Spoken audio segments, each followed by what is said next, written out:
សួស្តីក៏ដូចជាជំរាបសួរដល់ពុកម៉ែបងប្អូនទាំងអស់គ្នាជួបជាមួយខ្ញុំម្ដងទៀតនៅក្នុងវីដេអូថ្មីប៉ុន្តែអ្នកនិយាយដដែលហើយនៅក្នុងវីដេអូនេះផងដែរគឺជាវីដេអូទី2បន្តពីវីដេអូទី1របស់យើងគឺទៅលេងនៅបរិយាពេញហួតបងស្នោអញ្ចឹងបន្តពីវីដេអូមុនគឺខ្ញុំចេញពីស្ពានកោះនរាគឺបន្តទៅត្រង់អត់មានបាត់ទៅណាទេហើយវីដេអូនេះគឺយើងថតរៀងយូរដែរហើយអ្នកទាំងអស់គ្នាអញ្ចឹងខ្ញុំយកមកកាត់ទៅតែមានពេលយកមកកាន់អញ្ចឹងណាហើយពេលដែលខ្ញុំទៅហ្នឹងគឺកំពុងតែអភិវឌ្ឍនៅកោះនរាហ្នឹងបាទគេចាប់ផ្ដើមអភិវឌ្ឍហើយឥឡូវនេះគឺគេអភិវឌ្ឍមានអីលេងច្រើនមានកន្លែងញ៉ាំអាហារច្រើនដែរបាទបងប្អូនចង់ទៅលេងអីសៅរ៍អាទិត្យអាចទៅលេងបានព្រោះគេមានកន្លែងលេងកម្សាន្តនិងកន្លែងញ៉ាំអាហារ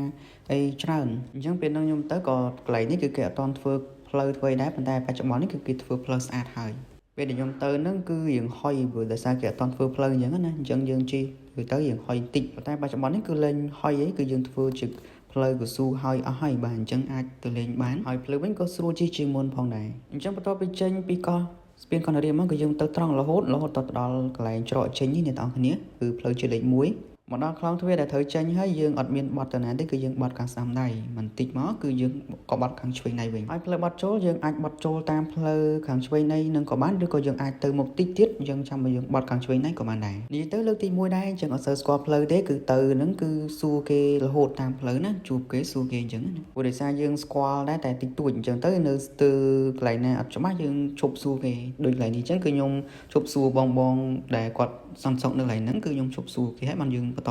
ដំណើរទៅមុខទៀតអញ្ចឹងបន្ទាប់ពីសួរគេខ្ញុំក៏បន្តដំណើរទៅមុខទៀតដល់ឯនេះគឺយើងបត់ខាងស្ដាំដៃម្ដងអ្នកទាំងអស់គ្នាបន្ទាប់ពីបត់ខាងស្ដាំដៃទៅមុខបន្តិចហ្នឹង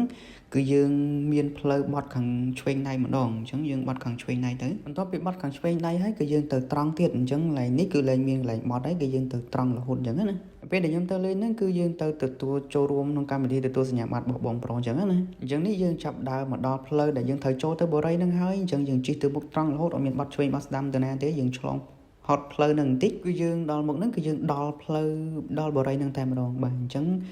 ចាំមើលទេសភាពនៅក្នុងហ្នឹងតើមានអីស្អាតខ្លះមានអីគួរឲ្យចាប់អារម្មណ៍ចាំទស្សនាទាំងអស់គ្នានៅទីបំផុតនៅពេលដែលយើងជិះម៉ូតូប្រហែលជា30នាទីយើងក៏បានមកដល់ទីតាំងបរិយាពេញហួតបងស្នោនេះផងដែរហើយមើលទៅគឺមានបងប្អូនគាត់មកទទួលសញ្ញាបត្រច្រើនមែនទែនបាទមានបងដែលគាត់ទើបតែបញ្ចប់សញ្ញាបត្រ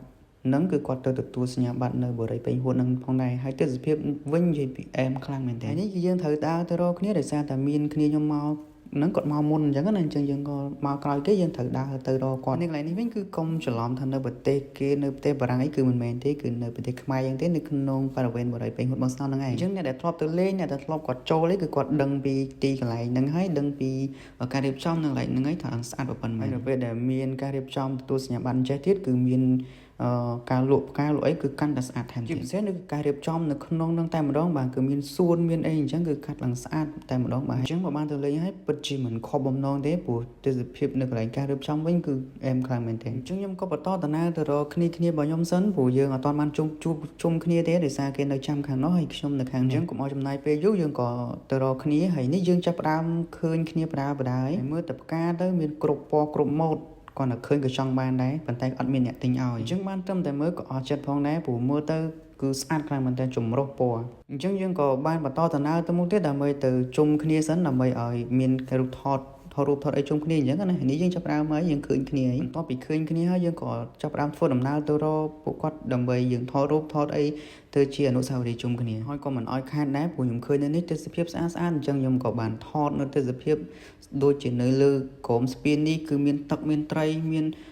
អណ្ដើកមានអីអញ្ចឹងណាសូម្បីតែស្ពានលើទឹកនេះក៏ស្អាតផងដែរបាទនៅទេសភាពនៅតាមអមដៃស្ពាននេះក៏អែមខ្លាំងមែនទែនអញ្ចឹងហើយតែការរៀបចំគឺស្រស់ស្អាតអញ្ចឹងខ្ញុំបានមកជួបជុំគ្នាហើយប៉ុន្តែខ្ញុំក៏មិនបានជាថតវីដេអូចេញជាជុំគ្នាដែរគឺយើងថតទៅរូបទេហើយខ្ញុំក៏ឆ្លៀតថតវីដេអូផ្ដិតយករូបភាពដែលមានទេសភាពស្អាតទីកន្លែងស្អាតឲ្យអ្នកនរគ្នាមើលបន្ថែមអញ្ចឹងនៅមានកន្លែងស្អាតច្រើនទៀតនៅក្នុងវីដេអូផាសទី3គឺភាពបញ្ចប់របស់យើងអញ្ចឹងអរគុណសម្រាប់ការទស្សនាពីដើមដល់ចប់